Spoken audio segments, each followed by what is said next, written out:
If you were in Cincinnati in April of 2001, these images may be seared in your memory. The rage, the hostility, the violence, sights and sounds of a city seemingly coming apart at the seams.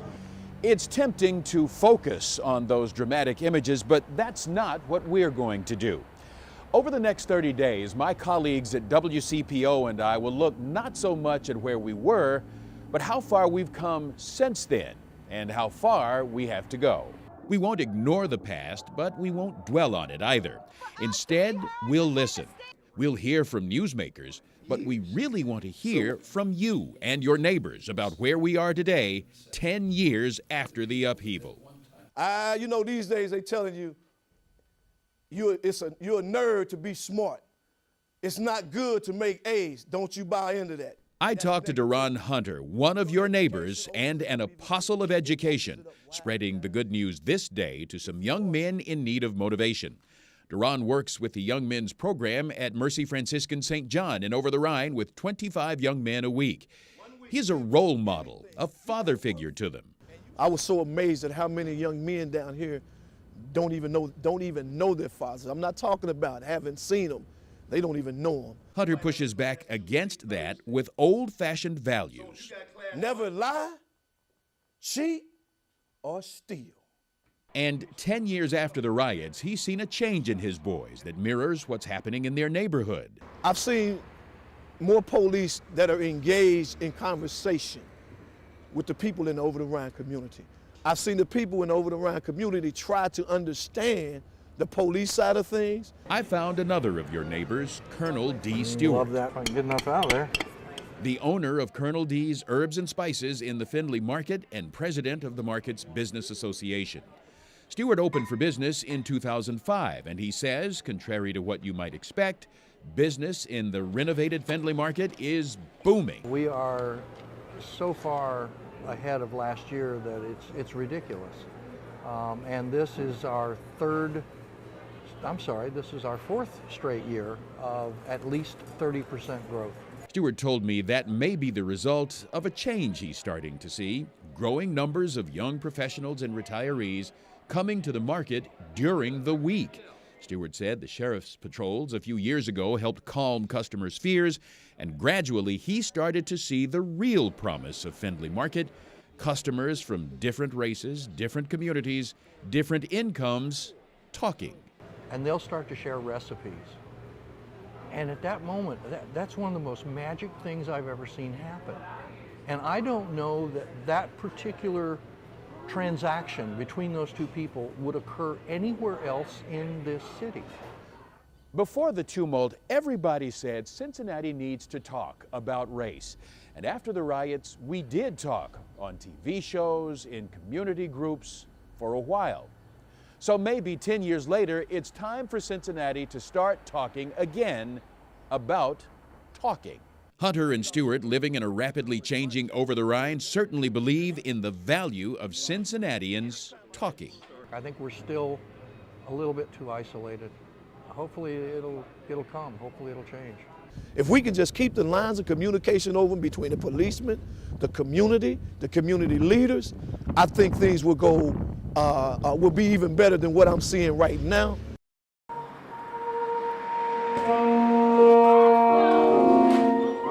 The new School for Creative and Performing Arts overflows with music, energy, and the dreams of young artists.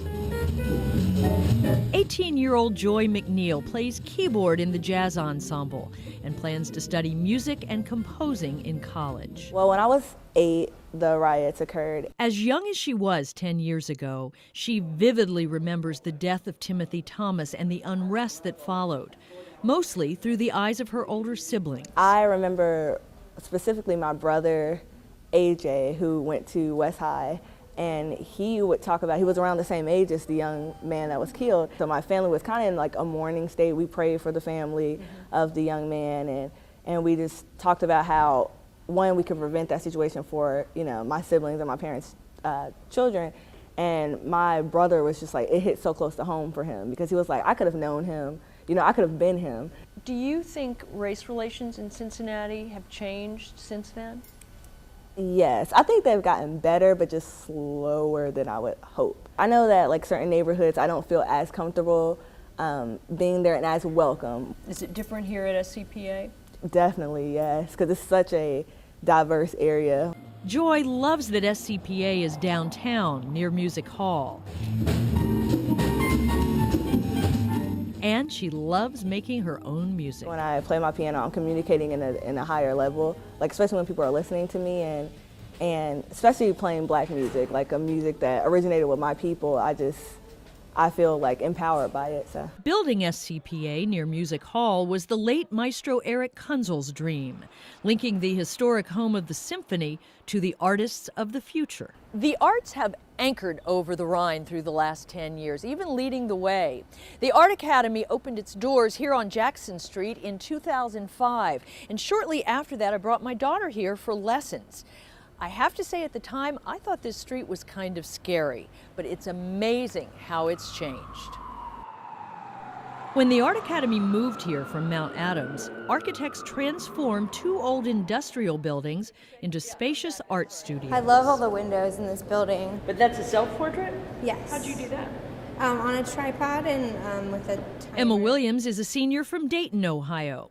She's working on her senior thesis in photography. Personal devices are kind of overtaking our lives. Anthony Ellick, also a senior, has developed an interesting painting technique. It's not something you can really like control, like you have to like almost choreograph like everything, but like I'm not like totally in charge of the effects that like happen.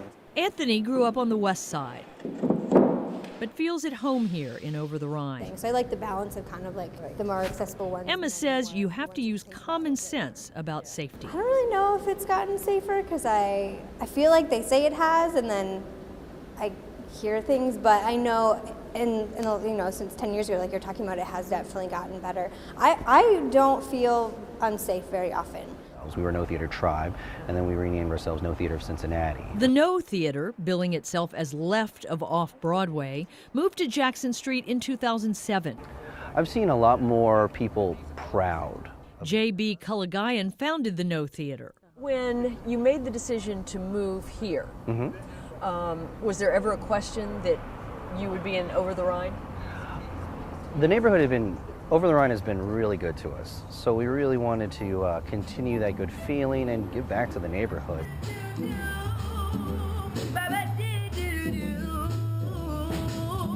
Jay believes more people now take pride in Over the Rhine. And now more than ever, the arts are bringing people here, attracting more business, creating a sense of community. We're here in the midst of kind of that everything new going on, and as artists, like we want to be a part of that and kind of be a part of changing the world. I never feel like I'm alone type of setting, so. And everybody's an artist. Yes, everyone's an artist, and the arts, if they don't do anything, they pull people together, so. Let's see, Jacomin, would you read about Adam? This fourth grader is being tutored in reading. Adam was feeling better. Adam was feeling better. They all are. Reading, as they say, is fundamental. But to what? And if reading opens doors, then if you can't read, which doors close? The ability for a fourth grader to read well is important not just for their future, but perhaps for societies as well. This story is to report on one of the most disturbing developments of the last 10 years, black on black violent crime. It's something you see on the news virtually every night. Cincinnati police on the scene of a fatal shooting. This is a live picture of the Cincinnati police also investigating a shooting in Evanston. In the 5 years prior to the riots, the homicide rate in Cincinnati never rose higher than 40. After the riots, that number has increased to a high of 88, bouncing a little up and down, but never has it returned to the lower levels we saw before the riots. And what statistics show is that black males are being killed far more often than any other group. The vast majority of the people that are being murdered are African American in the city of Cincinnati. The vast, vast majority. Well outside of the 40% of the population that it should be. Hamilton County Prosecutor Joe Dieters didn't hold that job in 2001, but he knows the statistics. He sees that black-on-black violent crime has surged. In 2009, the city of Cincinnati did not have a single white male victim of a homicide. What does that tell you? It tells me that we have a subset in the underclass in Cincinnati which is committing a lot of violent crime, and they tend to be blacks. And the reality is that you almost always commit murder within your racial classification. So when we've got a young black man up in the coroner's office, it's almost always a result of another young black man shooting him. That same year, 2009, when no white men were killed, 44 black men were killed in Cincinnati, 11 black women. Why are there so many homicides in the African American community? I'm not a sociologist. I don't know the answer to that. I do know that in our juvenile system, when you go to juvenile prison, I have been told that over 2/3 of those kids in juvenile prison were raised by their mothers only or their grandmothers only, and they had no male authority figure in the household. Dieter's belief is not his alone. The destruction of the black family is the main cause, the root cause for all of these ailments that we see in our community, the violence, the teenage pregnancy, the infancy mortality rate in our community. And people who are watching this, many of them know the history, that in 1920, 90% of black families had a father in the house. In 1960, 80% of black families had a father in the house. In 2011, it's only 30%, 3 out of 10. What bothers me is it's okay for a young male to impregnate 8 different women. So it's almost like a badge of honor in some parts of the community. Young girls, 15 years old, having babies. You know, I see a girl on the street who's 18 pushing a baby stroller and she's pregnant again. And you're just like, do these kids have any chance at all? Is family structure part of it? Absolutely. Absolutely it is. How much part of it? I wouldn't say it is the factor. I think it's one of several. David Singleton is the executive director of the Ohio Justice and Policy Center, a public interest firm that works for criminal justice reform. He believes the reason there is so much violence in the black community is much more complex. The clustering of poverty in a densely populated and segregated, racially segregated inner city. That's number one. Singleton says the high school dropout rate, lack of employment opportunities, and what he calls the violent subculture of the drug trade are 3 more factors. And then fifth, I think it's partly self-hatred. I think when you combine all those factors together, it is a toxic brew that results in the black-on-black crime that we see that's very alarming and very disturbing. So how do you stop crime? How do you prevent a murder before it happens? There may be a bellwether. Do you remember those children reading? The song, I Need You to Learn the Words. Statistics show learning to read at an early age is important, but the 4th grade year, it's crucial. It can literally keep you out of prison. You can guesstimate, you know, what the crime rate is going to be based on educational achievement by the 4th grade, specifically reading. And that is really troubling. The statistics say 2/3 of the children who aren't reading well by the end of grade 4 will either end up in jail or on welfare. You've got private prison building companies looking at 4th grade reading statistics to figure out how many prison beds they need to build, how many prisons they need to build. That's how cynical it's all become. But while we may need to fix education, environment, and the amount of opportunity, some say personal responsibility and just acknowledging the problems are vital. The sad part, and you know, this is going to be controversial because people don't ever want you to say certain things, but the sad part is the African Americans haven't stepped up. You know, we've created more opportunities, and yet I'm just not seeing enough young people finish high school. I'm not seeing enough young people go to college. The opportunity is there, the money's there somewhat, but people just aren't stepping up. I think we've got to have the willpower to come together as a community, white, black, people of all races and economic backgrounds. We've got to come together and talk about this and not just say, well, the events of 2001 have long passed and now we don't have a problem. We do have a problem, and we need to all come together and try and figure out how to solve it.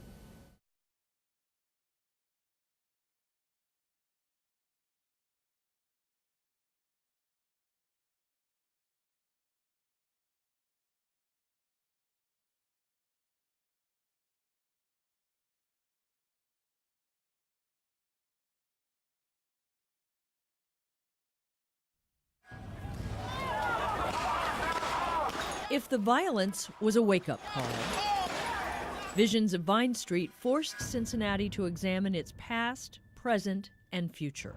The question is, will developers finally tackle Vine Street? The I-Team's Lori Quinlivan produced and reported Visions of Vine Street, which aired 8 months after the riots. Charlie Lucan 1 month later made Vine Street his #1 priority. And that sort of like put everyone on notice. Today, she's a city council member who takes pride in Vine Street and the transformation her documentary helped create. She remembers Vine Street then and now. When you stand here now, 10 years later, what do you see? What has changed dramatically? I see beautiful historic buildings restored. I see a lovely streetscape with nice sidewalks and trees and lights. And I see activity, life, new restaurants. And I know people who live in these buildings. It's great. I mean, it's a neighborhood that's coming back to life. Delyn Myers, who Quinlivan interviewed 10 years ago, has watched the neighborhood come back to life. The producing artistic director of the Ensemble Theater remembers the first night of violence. I was walking back from a project we were working on down at the Wise Temple, and it was really amazing to feel the temperature of the neighborhood change the closer you got back to our doors. Was it frightening? It was frightening, and it was really, a storm was brewing at the same time. The sky was getting really dark and cloudy, and you could just feel it. You could feel in the air that something was going to explode. The sign says open 24/7, and it was closed. Today, with a new play opening, Myers says attendance has grown dramatically, partly because of improved safety. When we came down here to shoot that story, it was a little scary. Yeah. And we were scared sometimes being here. But violent crime in this neighborhood and in the Central Business District is down about 50% since it was in 2005. It's a much safer place to be. Unfortunately, some people who live in the suburbs still don't believe it because they haven't been here in 5 years. Right. In Visions of Vine Street, Quinlivan suggested street improvements. Now she can point to the difference they make. With some help from city money as they redid these buildings, they buried the power lines, and so there's no overhead wires crisscrossing everywhere anymore. They redid the sidewalks so you can see it looks good now. They put new trees in, there's some trees. So just simple things like that, but it makes a world of difference. An Artworks mural of Jim Tarbell presides over Vine Street and Central now. 10 years ago, he guided Quinlivan through the history and architecture of Over the Rhine. We have the largest collection of Italianate architecture. Most of the architecture that you see in Over the Rhine, the elaborate cornices and the window trim, the bay windows. Since then, the Cincinnati Center City Development Corporation, 3CDC, has worked to revitalize the neighborhood while preserving historic structures. How good of a job has 3CDC done? They've done a great job. They have just come in here, strategically took the corner buildings first where we had the worst problems, got them under control, found people who have the desire to renovate these buildings, and they've done it block by block by block by block. Quinlivan says when 3CDC bought up the corner buildings, that solved a lot of problems because that was where drug dealers and users hung out. So what do we have here? So we have a Tavala, brand new restaurant with a group of young guys.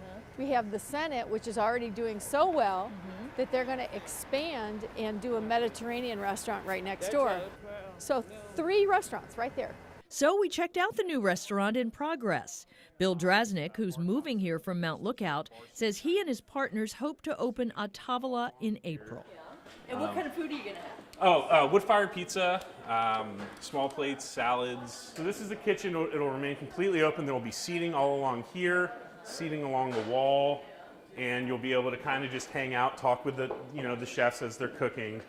And this is the oven that was imported from Naples. Restaurants like this become part of the fabric and the attraction of the community.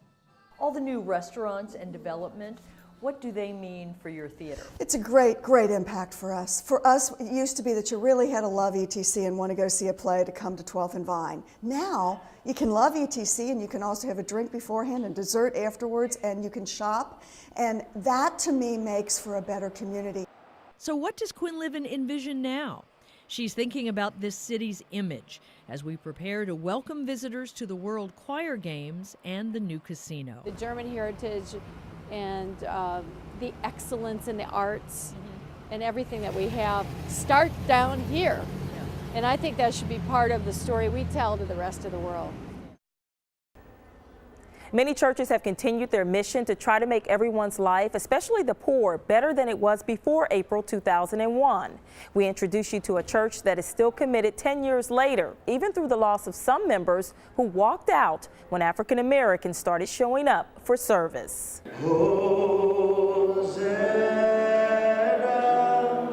Before the death of Timothy Thomas on April 7, 2001, First Christian Assembly of God was like many churches on the streets of Cincinnati and around the country, segregated on Sunday mornings. In 2000, our church was 98% Caucasian. Associate Pastor Tom Baxter says God had already begun to call for change at the church before the riots. God started speaking to our lead pastor, Chris Beard, to give him a vision to be a racially reconciled church. And in April 2001, the week of the race riots, we hired our first African-American pastor, Ezra Mays. One of the first things the church did was to simply start talking. However, the talk centered around a subject that makes many people uncomfortable. They started talking about race. We took the whole church through a class called the Vision Experience, which was 20 weeks long of people really intensively talking about race relations and how we're different, how people think differently, how people grew up differently. The mission moved beyond the doors of the church at the corner of William Howard Taft Road in Clifton. The church adopted Taft Elementary School and began hosting programs at the predominantly African-American school. The new outreach ministries didn't sit well with some members who liked things just the way they were. We lost probably about 10 to 15% of our church because they didn't really understand. And not that they had racial angst or were racist. Some may have been, we don't know those, but some people just thought it was just too difficult to talk about those things. They're also talking about race inside this classroom at Xavier University, where the professor is teaching a course on African-American biblical interpretation. It may surprise you that the idea for the course came from a white biblical scholar. I heard about the shooting of Timothy Thomas on the news and was very concerned about it. And then Father Graham here at Xavier, the president, had a talkback session. And I heard a lot from African American students and about their experience during the demonstrations and how they were pulled over, questioned by the police. Dr. Sarah Melcher says she decided one way to get involved was by teaching a course centered around African religion and African American writings. A lot of people, they really don't take notice of what's going on. And I think the class does a good job at helping show people that, you know, this is a real issue and that it does happen every day. I'm actually not from Cincinnati, and so like after being in this class and like actually hearing about the race riots and everything that happened, it just gave me a totally different perspective here about the Cincinnati area, and also about like what people in the community are doing to like change what happened. Dr. Melcher's class has become so popular that it's now often filled to capacity each semester. She is hopeful it's making a difference in the community. I think that the material that we read in the course, I think they give voice to discouragement, and if one wants to get over being discouraged, you have to give voice to it. We're all children of God. Remember some of the church members who were discouraged by the changes at First Christian and decided to worship somewhere else. The pastors say some have returned to continue the conversation on race. It was 98% white in 2000, and 10 years later, we're 25% African American, and over 24 nations are worshiping with us at our church. So it's an image of heaven. First Christian says it's also worked with other churches in Cincinnati, including Christ Emmanuel, Southern Baptist, and Tridestone Missionary Baptist Church, to reach out to the minority community and to offer hope to all residents. 10 years have passed in the blink of an eye, but make no mistake, Cincinnati is not the same city it was a decade ago. Just ask the black police officers who put on the white uniform to patrol the same neighborhoods where they grew up. Let's be honest, I was part of both teams. I couldn't escape my neighborhood. I went to church in the neighborhood. I grew up in the neighborhood. I still live in the city of Cincinnati. So it was tough. Police Specialist Scotty Johnson was one of the first officers assigned to Community-Oriented Policing, or COP, 10 years before the 2001 riots. There's a responsibility there. If you come from the neighborhood and you're serving in the neighborhood, then I think you have to give back. He walked a beat, number 102, the Laurel Homes of the West End. Getting out of the car, walking and talking, and actually trying to understand and address the issues and the concerns of the community. Now Officer Johnson is assigned to City Hall and the mayor's protection detail, but he still remembers the reaction of his friends in the neighborhood when they first saw him in that white uniform. The response most of the time was negative. I have to be quite honest, because you're now part of a system that some people in the community saw as being oppressive. Some saw me as Pat coming back to the neighborhood. Some saw me as a police officer, but not connected to the police department. Officer Pat Scott grew up in the Laurel Homes. After 23 years in the projects, she put on the badge of the Cincinnati Police Department and headed right back home. When I became a police officer, I really wanted to make a difference. And when I was in the police academy, I had already made up my mind that I wanted to come back to where I grew up. She, too, was one of the original 35 officers in the Community-Oriented Policing program in 1991. They trusted us, and you got to have a trust in the community that you police. Then came April 2001. African-American officers were perhaps the only people in Cincinnati with a unique viewpoint of both sides in the conflict. Officer Johnson was president of the Sentinels, representing black police officers. I called a press conference and offered an apology to the citizens of Cincinnati for not being open on why we do what we do. I took some heat from both ends, the community and within the police department. The police department was forced to face its demons. Johnson saw it as an opportunity. Really to sit down and get a handle on why we were where we were as a city. We couldn't separate the community from the police because as a city, we were in trouble. Other cities and other police departments were slower to change following similar events of civil unrest. The 1992 Rodney King beating and the riots that followed rocked Los Angeles. But the LAPD was slower to change in the 10 years following that event. In fact, even though they tried community-oriented policing, the LAPD got more aggressive.